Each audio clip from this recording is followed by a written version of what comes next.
राधा 27 साल की थी और अपनी बूढ़ी दादी सुमित्रा के साथ गांव के एक पुराने मिट्टी के घर में रहती थी। उनका घर छोटा था, लेकिन उनके सपने बड़े थे। हालांकि जिंदगी ने उन्हें हर मोड़ पर संघर्ष दिया था। राधा के माता पिता का बचपन में ही निधन हो गया था। उसकी परवरिश उसकी दादी ने की थी, लेकिन गरीबी ने उनका साथ कभी नहीं छोड़ा। दादी पहले दूसरों के घरों में काम करके जैसे तैसे गुजारा करती थीं, लेकिन अब उनकी उम्र हो चुकी थी, जिससे काम करना मुश्किल हो गया था। अब जिम्मेदारी सिर्फ राधा के कंधों पर थी। वह खेतों में मजदूरी करती थी, दूसरों के घर कपड़े धोती थी, लेकिन फिर भी 2 वक्त की रोटी जुटाना मुश्किल हो जाता था। गांव के लोग सहानुभूति जरूर दिखाते थे, लेकिन कोई मदद के लिए आगे नहीं आता था। औरतें ताने मारती, अभी तक शादी क्यों नहीं की, कोई काम करने वाला मिल जाता तो ये हाल न होते। लेकिन राधा को इन सब बातों से फर्क नहीं पड़ता था। उसे अपने दम पर जिंदगी बनानी थी। एक दिन जब घर में खाने के लिए आटा तक नहीं बचा था, तो राधा ने दादी से कहा, दादी, हमें कुछ करना पड़ेगा, नहीं तो ऐसे ही भूख से मर जाएंगे। दादी ने चिंता से कहा, बेटा, हम क्या कर सकते हैं, हमारे पास ना पैसे हैं न कोई जमीन। राधा सोच में पड़ गई। गांव के हाट में हर रविवार मेले जैसा माहौल रहता था। लोग वहां चाय, पकौड़े, मिठाई और फल बेचते थे।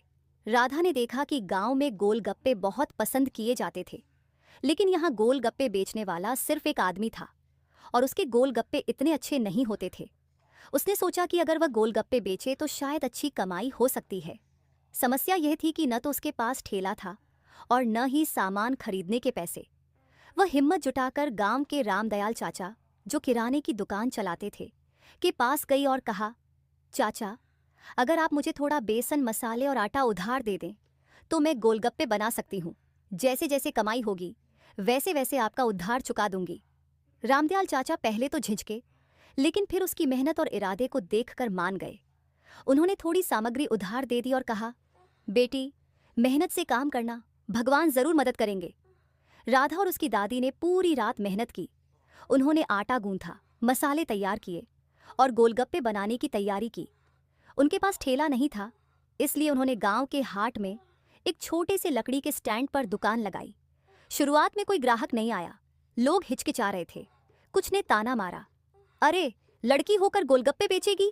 कुछ ने मजाक उड़ाया, औरत का काम घर पर बैठना है, न कि बाजार में खड़े होकर ठेला लगाना। लेकिन राधा मुस्कुराकर अपने काम में लगी रही। वह जानती थी कि अगर वह अपने गोलगप्पों को खास बना सके तो लोग जरूर आएंगे। पहले दिन बहुत कम लोग आए, लेकिन जब गांव के कुछ बच्चों ने गोलगप्पे खाए तो वे चौंक गए। वाह, ऐसे स्वादिष्ट गोलगप्पे तो हमने पहले कभी नहीं खाए। धीरे धीरे खबर फैलने लगी कि राधा के गोलगप्पे अलग और लाजवाब हैं। राधा ने अपने गोलगप्पों को खास बनाने के लिए 3 अलग अलग तरह के पानी बनाए, खट्टा, मीठा, तीखा और हिंग वाला। अब गांव में लोग दूर दूर से आने लगे। हर कोई कहता, राधा के गोलगप्पे एक बार खा लिए तो और कहीं का मन ही नहीं करता। कुछ हफ्तों बाद जब राधा ने अपनी कमाई से रामदयाल चाचा का उधार चुका दिया तो दादी की आंखों में खुशी के आंसू थे। अब वे रोज भूखे नहीं सोते थे। धीरे धीरे हाट में राधा की दुकान मशहूर होने लगी। यहाँ तक कि गांव के सरपंच साहब भी एक दिन गोलगप्पे खाने आए। उन्होंने स्वाद चखा और बोले, बेटा, तुम्हारे गोलगप्पे तो शहर में बिकने चाहिए। अगर तुम चाहो तो मैं तुम्हारी मदद कर सकता हूँ। सरपंच साहब ने गांव के एक पुराने ठेले वाले का ठेला राधा को दिलवा दिया। अब उसकी दुकान और बड़ी हो गई थी। वह और गोलगप्पे बेच सकती थी और उससे अच्छी कमाई भी होने लगी थी। एक दिन पास के शहर से एक बड़ा व्यापारी गांव आया, जो मिठाई और स्नैक्स का काम करता था। जब उसने राधा के गोलगप्पे खाए तो वह हैरान रह गया। उसने कहा, अगर तुम चाहो तो मैं तुम्हारे गोलगप्पे अपने शहर में बेच सकता हूँ। तुम्हारा नाम बड़ा हो सकता है। राधा ने कुछ समय सोचा और फिर फैसला किया कि वह अपने काम को और बढ़ाएगी। उसने शहर जाकर अपने गोलगप्पों की दुकान लगाई। वहां भी लोग उसके स्वाद के दीवाने हो गए। अब उसकी दुकान का नाम था दादी पोती के गोलगप्पे। उसने गांव की दूसरी लड़कियों को भी अपने साथ काम पर रखा ताकि वे भी आत्मनिर्भर बन सके। कुछ सालों बाद राधा की दुकान एक बड़ी दुकान में बदल गई। लोग उसकी कहानी जानने लगे और उसकी मेहनत की तारीफ करने लगे। अब वह सिर्फ एक गोलगप्पे बेचने वाली लड़की नहीं थी, बल्कि एक उद्यमी बन चुकी थी।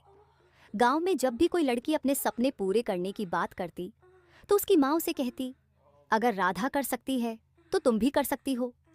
राधा ने अपनी मेहनत से साबित कर दिया कि गरीबी कोई रुकावट नहीं होती।